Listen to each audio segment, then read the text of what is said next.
Steel plant కార్మికులను అన్నారు. ఆయన సీరియస్ అయ్యారు, మాస్ వార్నింగ్ ఇచ్చారని చెప్పి మరొకటి ప్రకటనలు.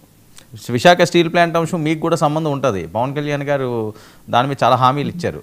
ఆయన గాజువాక నుంచి గతంలో పోటీ చేశారు కూడా. సార్ వర్మ గారు, ముందుగా మీకు అలాగే ప్యానెల్లో పెద్దలకి 99 వీక్షకులకు అందరికీ నమస్కారం అండి. జగన్మోహన్ రెడ్డి గారు చాలా బాధపడుతున్నారు అన్నారు. ఎక్కడి నుంచి అండి? ఏపీలో ఉండి బాధపడుతున్నారా, లేదంటే బెంగళూరు ప్యాలెస్ లో ఉండి బాధపడుతున్నారా? ఆయన తాపీగా నింపాదిగా వెళ్ళిపోయి బెంగళూరు ప్యాలెస్ నుంచి ఒక ప్రెస్ నోట్ వదలడము, లేదంటే వాళ్ళ ప్రతినిధులతో మాట్లాడించడము, లేదంటే ఆంధ్రాకి వచ్చి ఒక ప్రెస్ మీట్ పెట్టడమో చేస్తున్నారు. మళ్ళీ కనిపించరు ఆయన. సరే, ఇంకా విశాఖ స్టీల్ ప్లాంట్ విషయానికి వస్తే వీళ్ళెవరు ప్రాణత్యాగాలు చేయాల్సిన అవసరం లేదు సార్. వీళ్ళు ప్రాణాలు తీయకుండా ఉంటే చాలు, మనుషులు ప్రాణాలు తీయకుండా ఉంటే చాలు. వాళ్ళ నుంచి ఇంకేమి ఎక్స్పెక్ట్ చేయట్లేదు సార్. ప్రాణత్యాగాలు, నిరాహార దీక్షలు ఏమన్నా చేసేది ఉండుంటే, వాళ్ళ అధికారంలో ఉన్నప్పుడు ఏమన్నా చేస్తుంటే అందం చందం. ఇప్పుడు వాళ్ళని ఎవరు పట్టించుకోవట్లేదు సార్. ఇటు జనసేన కానీ, బీజేపీ కానీ, టీడీపీ కేడర్ కానీ, ముఖ్యమంత్రి గారు కానీ వైసీపీని ఎవరు లెక్క చేయకుండా వాళ్ళ అభివృద్ధి పనులు, వాళ్ళ పెట్టుబడులు తెచ్చుకోవడంలో నిమగ్నమై ఉన్నారు. వీళ్ళని ఎవరు పట్టించుకోవట్లేదు. మేమంటూ ఒకళ్ళు ఉన్నాం, మా పార్టీకి అనుమరుగైపోతుంది అని చెప్పి వీళ్ళు రోజుకు ఒక వింత చేష్టలు, వింత వాదనలు తీసుకుని వస్తారు.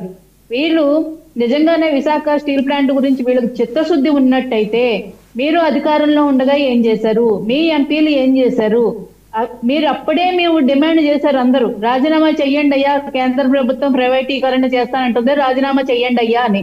ఎవరు బయటకు వచ్చి రాజీనామా చేసిన దాఖలాలు లేవు, దాని మీద గళం ఎత్తిన దాఖలాలు లేవు. ఈ రోజు అది ప్రైవేటైజేషన్ అవ్వట్లేదు మొర్రో అని మేము మొత్తుకుంటుంటే, ప్రైవేటైజేషన్ ఆపేస్తాం, అవ్వడానికి మీరేమో ఆపుతారయ్యా? ప్రాణత్యాగాలు ఎందుకు? అసలు ఏం కావట్లేదు అక్కడ. ప్లాంట్ నడిపిస్తామనే మేము చెప్తున్నాం. ఇప్పుడు ఒక ప్రైవేట్ కంపెనీ ఉందనుకోండి, ఆ పెట్టుబడి పెట్టిన యజమాని ఎవరైతే ఉంటారో మీరు లాభాల్లో నడిపించండి అని ఏదైనా బాధ్యత ఉన్న నాయకుడు కానీ, ఒక పెట్టుబడిదారు కానీ చెప్తారు. అదే విధంగా చంద్రబాబు నాయుడు గారు చెప్పారు. దాన్ని ఏంటి ఇంత చెలువలు పలవలు చేయడం? మీరు పని చేయండి అయ్యా అంటే తప్ప, మీరు ఉద్యోగాలు చేసుకుని ఇంట్లో పడుకుంటే జీతాలు ప్రైవేట్ కంపెనీ కానీ, పబ్లిక్ సెక్టర్ కంపెనీ ఏది ఇవ్వదండి. ఏది కూడా ఆ విధంగా రన్ అవ్వదు, నష్టపోతుంది కాలక్రమేణా. అదే చెప్పారు చంద్రబాబు నాయుడు గారు, పని చేయండి జీతాలు తీసుకోండి అంటే ఇందులో తప్పే ఉంది. ఎందుకంత రాద్ధాంతం చేస్తారు? ప్రజలు నవ్వుతున్నారు. ఇప్పుడు మేం కదా, మా ప్రభుత్వం వచ్చిన తర్వాత కదా 14,000 కోట్ల రూపాయలు ఈ రోజు కేంద్ర ప్రభుత్వం నుంచి 12,000 కోట్ల రూపాయలు ఇస్తామంటే అందులో 11,000 కోట్ల రూపాయలు తీసుకుని వచ్చాము. అలాగే రాష్ట్ర ప్రభుత్వం కూడా 2,500 కోట్ల రూపాయలు ఇచ్చింది. 30% వర్కింగ్ కెపాసిటీ ఉన్న కంపెనీని ఇప్పుడు 80% కి తీసుకొచ్చాము. థర్డ్ బ్లాస్ట్ ఫర్నేస్ కూడా ప్రారంభించాము, ఉత్పత్తి ప్రారంభమైంది. మీరు గనులు కేటాయించలేదన్నది కూడా అబద్ధం అండి. మేము ముడి పదార్థం ఎలా తీసుకురావాలి, ఎక్కడి నుంచి వచ్చింది, అంతకు ముందు ఎలా వచ్చింది, దానికి అడ్డుపడిన వైసీపీ ప్రభుత్వం ఏంటో కూడా నేను చెప్తాను. మీరు గంగవరం పోర్ట్ లో ప్రభుత్వానికి ఉన్న వాటాని అవసరం లేకపోయినా ఆదానికి అప్పుడు ఎందుకు అమ్మేశారు? దాని వెనుక ఉన్న వైసీపీ ప్రభుత్వం కుట్ర ఏంటి? మీరు గంగవరం పోర్టుని అమ్మేయడం ద్వారా ఏదైతే ముడి పదార్థం వైజాగ్ స్టీల్ ప్లాంట్ కి రావాల్సిందో అది గంగవరం పోర్ట్ లో బ్లాక్ చేసేసారు.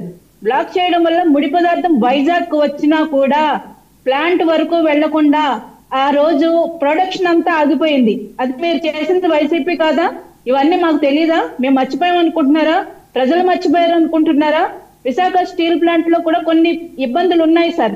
అనేక రకాల యూనియన్లుగా విడిపోయి ఒక్కొక్క రకంగా మాట్లాడితే, పవన్ కళ్యాణ్ గారు ఎలక్షన్స్ ముందు కూడా ఈ మాట అన్నారు, అందరూ ఒక తాటి మీదకు రండి, ఎంతో మంది ప్రాణత్యాగాలు చేసి తీసుకొచ్చిన కంపెనీ, దాన్ని కాపాడుకుందాం మేము సెంట్రల్ గవర్నమెంట్ దగ్గరికి వెళ్ళి మేము వాళ్ళ కాళ్ళలో చేతిలో పట్టుకుని బతిమలాడతాం, కంపెనీలు బతికిస్తాం.